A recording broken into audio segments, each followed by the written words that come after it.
εύκολη, ευχάριστη, όχι απλά ευχάριστη. Δύσκολη, έχει ένα μέτριο βαθμό δυσκολίας λόγω της κατάστασής μου, της ασθένειάς μου, της πνευμονικής σύνοσης. Και φυσικά και θα συνεχίσω γιατί υπάρχει στόχος. Θα έλεγα άριστη. Το μέγιστο βαθμό θα βάλω ευχαρίστησης, διότι μακάρι να υπήρχαν τέτοιου είδους πρωτοβουλίες κι άλλες. Είμαι και η ίδια νοσηλεύτρια, οπότε γνωρίζω εσωτερικό στο θέμα και το πρόβλημα των ανθρώπων και είναι ό,τι καλύτερο. Στην αρχή δυσκολεύτηκα, τώρα όμως το έχω βρει και πάω καλά. Και όταν με βάζουν εκεί στα λάστιχα κλπ, κουράζομαι. Στο άλλο που κάνω στον τοίχο που μου αρέσει. Είχα στο σπίτι πρόβλημα, δηλαδή δεν μπορούσα να βάλω τα πιάτα μου στην πιατοθήκη. Τώρα βελτιώνομαι συνέχεια. Φοβερή διαφορά βέβαια, δεν μπορούμε να το συζητάμε, γιατί εμένα με είχαν αναλάβει όταν ήμουν στην εντατική, τη θεραπευτική άσκηση, δηλαδή δεν μπορούσα να κουνήσω ούτε δάχτυλο. Τώρα μια χαρά είμαι, αλλά συνεχίζω βέβαια για να μην χάσω ό,τι κέρδισα μέχρι τώρα. Με μεγάλη χαρά, η μία τραβάει την άλλη και πέρα είναι τέλεια συνεργασία. Εγώ ξεκίνησα τη θεραπευτική άσκηση 3 μήνες μετά από την μαστεκτομή που έκανα. Οπότε το αριστερό μου χέρι δεν το κουνούσα καθόλου. Περνάω κάθε πρωί και είμαι πιασμένη, δεν μπορώ να κατέβω από το κρεβάτι και περιμένω να έρθω εδώ να ενεργοποιηθώ για να συνεχίσω την ημέρα.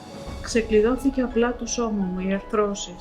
Αυτό κάθε φορά για μένα είναι μία πρόκληση και μία κατάκτηση, γιατί όταν το πετυχαίνω χαίρομαι ιδιαίτερα. Φοβερό το περιβάλλον. Εντάξει, κάποιες φορές κουράζομαι γιατί δεν είχα μάθει να γυμνάζω το σώμα μου καθόλου. Μείωση του πόνου νομίζω κάθε φορά, κάθε εβδομάδα έχω μείωση πόνου. Προφανώς γιατί όλα γίνανε σταδιακά και με παρακολούθηση και κάτω από εποπτεία, δεν είχα αυτό το να μην μπορώ να κινηθώ. Ναι, και εγώ έχω παρατηρήσει σημαντικές αλλαγές και μάλιστα κόσμος που την είχε δει πριν έρθουμε και με βλέπει τώρα, ξανά τώρα βλέπει πολύ μεγάλη βελτίωση. Βλέπω να βελτιώνουμε και θέλω να συνεχίσω να κάνω τις ασκήσεις. Όχι, όλες δεν μπορώ να τις κάνω. Μην κλέβεις. Μην κλέβεις, κάποια σε δυσκολεύει πιο πολύ. Ποια? Νομίζω το ποδήλατο λίγο. Το ποδήλατο αυτό, το... Σφιχτό. Ναι, όχι το άλλο που είναι πιο σφιχτό, εκείνο γιατί δεν φοβάμαι.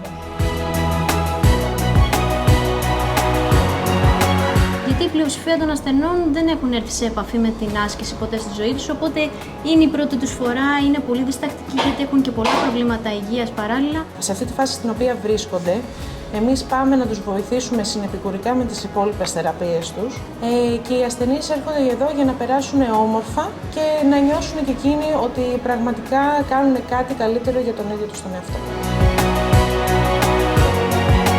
Είναι πολύ καλά, είπα τα παιδιά, το κλίμα, είναι όλα πολύ όμορφα. Σαν δασκάλα θα του βάζα πάνω από 10 πάντως και είμαι αυστηρή δασκάλα. Πλήρως καταρτισμένο προσωπικό, με ανθρωπιά, ευγένεια, χαμόγελο, αυτά που θέλει θεωρώ ένας καρκινοπαθής που είμαι εγώ. Εξαιρετικό προσωπικό. 100% την έχει βελτιώσει. Και εγώ το ίδιο. Το θέλω στη ζωή μου, δηλαδή νομίζω ότι αυτό έμαθα εδώ να το θέλω στη ζωή μου.